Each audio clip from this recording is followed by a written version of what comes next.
Hey, folks, and welcome back to Glenn and Adrian's Rock Talk. That's Adrian. And that's Glenn.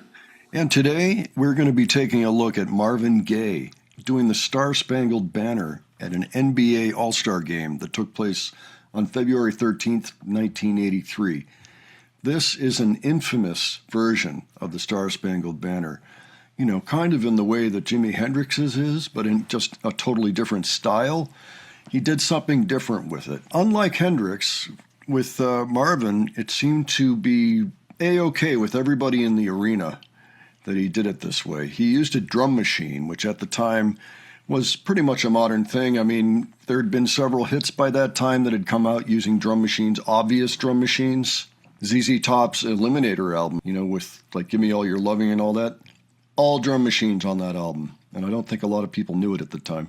That's the backdrop under which this is being done. It's considered one of the best and most unique versions of the song ever, and we were inspired to take a look at this after watching the Greystones do their recent Star-Spangled Banner version at the final game for the Warriors, Golden State Warriors. And I think I've seen it a long time ago. I know Adrian hasn't, though, and I figure much of our audience probably hasn't either, so we're going to look at it. Adrian, have you seen this before? I haven't seen anything with Marvin Gaye before. Really? Nothing? Oh, you know, maybe we ought to work on that.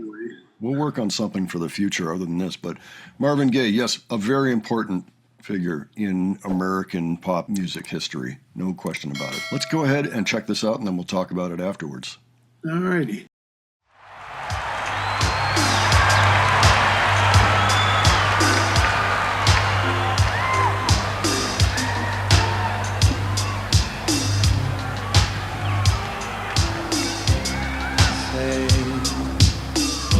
Can you see by the dawn's early light what so proudly we hailed at the twilight's last gleam?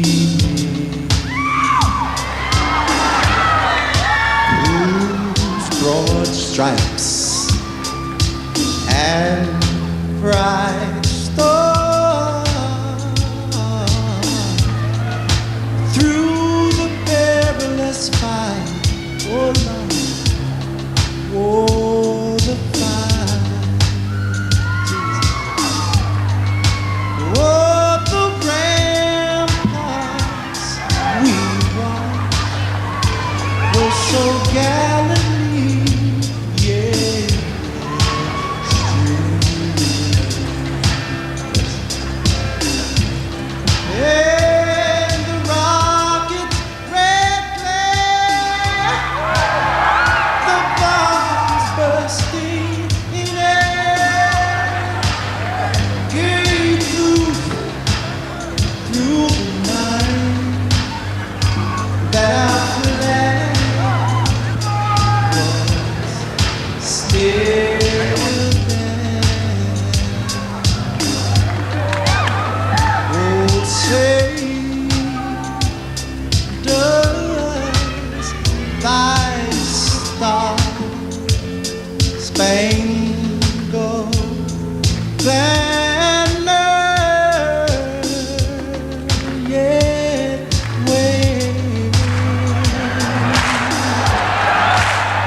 He did it in his style. It's all he could do. Oh, man, I absolutely agree. I don't think anybody else could have done it quite that way. That was totally Marvin Gaye all the way. It had his individualized fingerprint on it. People normally are a little bit like, you're doing what? You're changing the Star-Spangled Banner? sacrilege, like get him out of here, And I think even when this was done, there were probably a few people going, what's this? I don't know if I like this. That's how you know a great song. Yeah, that's right. That's right. Some people were definitely into it, you could tell. And that was great. But I think over time, people have come to realize this was really a stroke of genius, kind of doing it this way, because it was not offensive. It did everything it was supposed to, kind of brought the whole crowd together, like, all right, we're ready for this game, and that was amazing. And that did serve the proper respect to our flag and all of that. Boy, do they love the hell out of it. And if you haven't heard Jimi Hendrix do it, that's worth checking out as well. But it is, and he did it more than just Woodstock. He did it several times after in kind of a similar but not exactly the same way performance, which is to his credit. And he meant it for real. He was a paratrooper.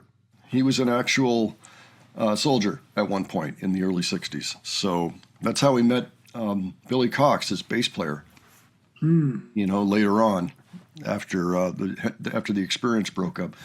Folks, why don't you let us know what you thought of this? If you know of any other versions of the Star Spangled Banner that you thought were amazing and also served the song and the purpose and whatever else, by all means, mention it below, because I'd be interested just in hearing about it. But I always thought this was a highlight.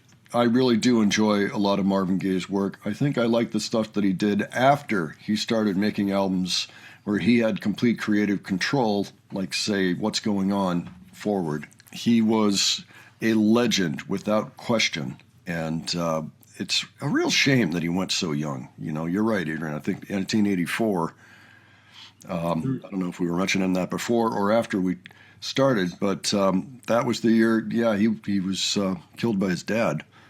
And can you imagine if he'd been around even up until now? Because he was still a relatively young man at the time. Yeah. In his early 40s, I think. So, he had a lot more to give.